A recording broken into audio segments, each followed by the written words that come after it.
Damian Woody in the house. Hello, my friend. Good morning. Good morning. How we doing? Good morning. Good, Happy good. Friday to you. Yeah, same here. TGIF. Stephen A. Smith. No tie? Oh, God. No tie? Don't start with me this morning.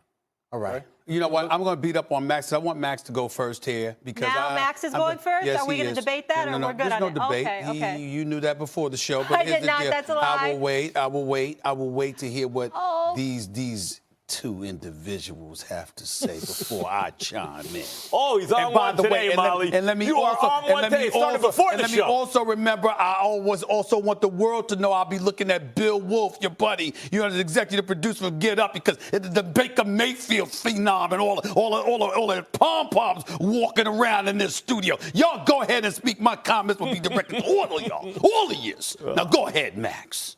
Should we pump the brakes? Pump the brakes.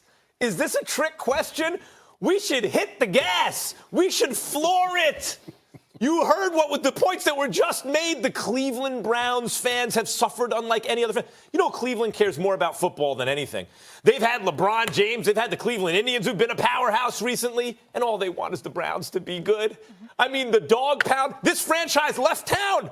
The dog pound got them back. It wasn't some artificial, it was a grassroots campaign to get them back. They actually got a franchise called the Cleveland Browns back. And now, for the first time, like practically ever, they have a franchise quarterback. Let's be honest about this. Who didn't know that Baker Mayfield was going to lead a comeback in that game? We all knew it. We all felt it. Admit it. When Baker Mayfield's number was called, you're like, uh-oh, here it goes. And by the way, at the very least, can you admit, whether or not you knew in your gut, he's going to lead them. This is going to be a comeback right here. It's all over. Here it comes. Here it comes. The chant in my living Admit that room. at least every time he was on the field, you were compelled to watch. Even the fact that the way he plays is reckless, that it looked like there could have been a career-ending injury possibility on like 3 different plays yesterday, even that makes it more compelling to watch. And by the way, he led that comeback in spite of the fact that Landry and these guys kept dropping passes. Pump the brakes. Cleveland won for the first time in 2 years. The Cleveland Browns have a franchise quarterback who was the number 1 pick in the draft. A little guy. Don't draft that guy, number 1 dresser. Pump the brakes. Hit the gas on Baker Mayfield. I'll deal with him right now. I'm not going to deal with you because you're the football expert. You're a 2-time champion. You know what you're talking about. I'll let you be the judge. Let me break this down. You know what, Max? You and that damn Bill Wolf. Yeah, you, both of you. The pom-poms that this guy walked in here today with, it just nauseates me. Look, I never said Baker Mayfield can't play.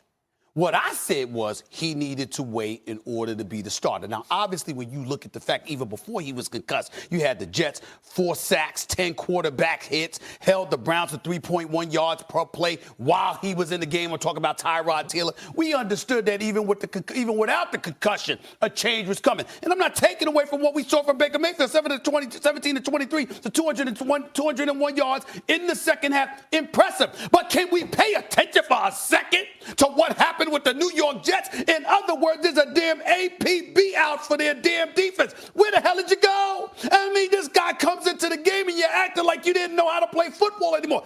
Baker Mayfield, now I usually reserve this for teams that has no rush whatsoever, whatever the case may be. I saw the New York Jets, no rush whatsoever.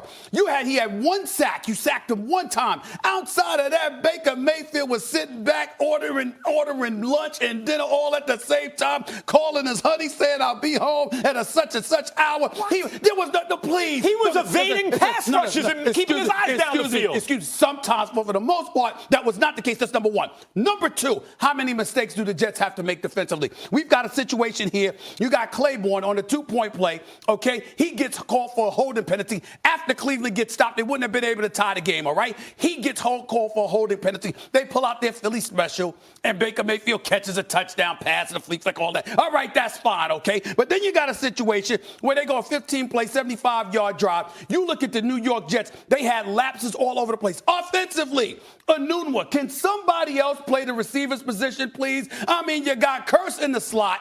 Yeah, he's not getting it done. He needs to be more than wide out. You look at Robbie Anderson. Can you hold on to the damn ball? Can you hold on to the damn ball? Second consecutive game, this dude fumbled. Okay, got stripped. Denzel Ward is the real deal. I love this brother. And I love Cleveland's defense. They're going to be better this year. I could see them going 8-8, for example. And I understand it. Let's also take into account the fact it was Thursday Night Football. It was Thursday Night Football. And you have a rookie with 2 games under his belt coming into last night. Who you have film on, who came out of USC throwing interceptions, and you got Thursday night. And by the way, Max, I don't know if you know this stat because I know how important your stats are to you. Did you know rookies on Thursday night, I think their record is like 10-20, averaging about 172 yards passing a game. 1-0. Well, let's hold on. Wait a minute now. There's nothing on Baker. This is the first time they saw him. It was nothing on him. Let's see what happens after this filming him. I like Baker Mayfield.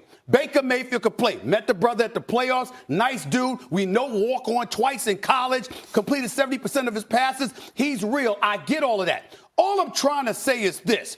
We act like one game, particularly on a Thursday night, against a Jets team that has found a way yet again to blow a game like it's such a big deal. I mean, come on now. You know, usually I have to sing this myself. But I brought Biggie with me. Can I hear you say player hater one time? Turn your head round. Lay on the ground. You've been wrong. Baker Mayfield just held you up. All I'm trying to say is this. I can like these guys, but my God, it's Mahomes, it's Darnold. And by the way, keep in mind, New York Jets fans are all over me because I was saying this about Darnold after they beat the Detroit Lions. Jimmy G, don't get me started with you. All I was saying is this, yo, can we see more? What the hell is wrong with you